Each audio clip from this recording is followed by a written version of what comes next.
பல்வேறு முக்கிய நிகழ்வுகளை ஒரு சில வரிகளில் சுருக்கமாக உங்கள் பார்வைக்கு கொண்டு வருகிறது செய்திச்சாரல்.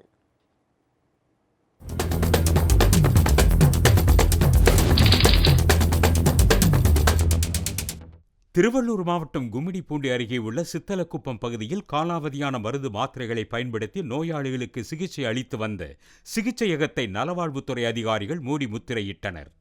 பயிற்சி முடிக்காத செவிலியர்களை நிர்வாகப் பணியில் அமர்த்தியிருந்ததும் அதிகாரிகள் நடத்திய விசாரணையில் தெரிய வந்துள்ளது.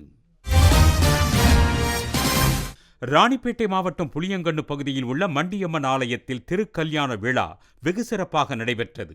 விழாவில் பங்கேற்ற பக்தர்கள் நீண்ட வரிசையில் நின்றிருந்து தங்களது நெற்றி, வயிறு, தோள்பட்டை போன்ற பகுதிகளில் இருந்து சிறிது தசையை அறுத்து அம்மனுக்கு காணிக்கையாக செலுத்தினர். சிவகங்கை அருகே ஆடு திருட வந்ததாக கூறி அண்ணன் தம்பி இருவர் அடித்து கொலை செய்யப்பட்ட விவகாரத்தில் 13 பேரை காவல்துறையினர் கைது செய்துள்ளனர். இந்நிலையில் கொலை செய்யப்பட்ட இருவரின் உடல்களை வாங்க மறுத்து உறவினர்கள் காவல்துறையினருடன் கடும் வாக்குவாதத்தில் ஈடுபட்டதால் பரபரப்பு நிலவியது. பின்னர் அமைதி பேச்சுக்கு பின்னர் உடல்களை உறவினர்கள் பெற்றுக்கொண்டனர்.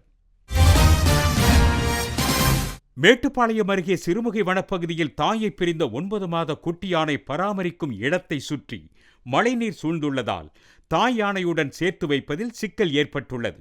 தாய் யானை கிடைக்காவிட்டால் குட்டி யானையை முதுமலை அல்லது பொள்ளாச்சி டாப் ஸ்லிப் முகாமுக்கு அனுப்பி வைக்க வனத்துறையினர் முடிவு செய்துள்ளனர். இலங்கை யாழ்ப்பாணத்தில் உள்ள வன்னை கோட்டையம்பதி சிவசுப்பிரமணியர் ஆலயத்தில் நடைபெற்ற மாம்பழ திருவிழாவின் போது முருகனுக்கு படைக்கப்பட்ட மாம்பழம் ஏலம் விடப்பட்டது. இதனை பிரான்ஸ் நாட்டைச் சேர்ந்த அகிலன் என்ற பக்தர் 4,60,000 ரூபாய்க்கு ஏலம் எடுத்தார். இதேபோல் கோவில் நிர்வாகம் சார்பில் ஏலம் விடப்பட்ட பல்வேறு பொருட்களை பக்தர்கள் போட்டி போட்டுக்கொண்டு வாங்கினர்.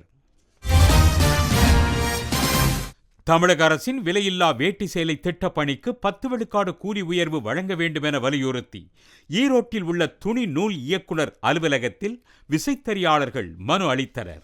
இந்த உற்பத்தியை மேற்கொண்டு வருபவர்களுக்கு உயர்த்தப்பட்ட கூலியை வழங்கவில்லை என்று தமிழ்நாடு விசை சங்கங்களின் கூட்டமைப்புக்கு ஒரு புகார் வந்ததை அடுத்து இன்று ஈரோடு சரகம் கைத்தறி மற்றும் துணிநூல் துறை இணை இயக்குனர் அவர்களிடம் தமிழ்நாடு விசை சங்கங்களின் கூட்டமைப்பின் சார்பாகவும் ஈரோடு சித்தோடு லக்காவரம் உள்ளிட்ட விசைத்தறி சங்கத்தின் சார்பாகவும் கோரிக்கை மனு வழங்கியிருக்கிறோம்.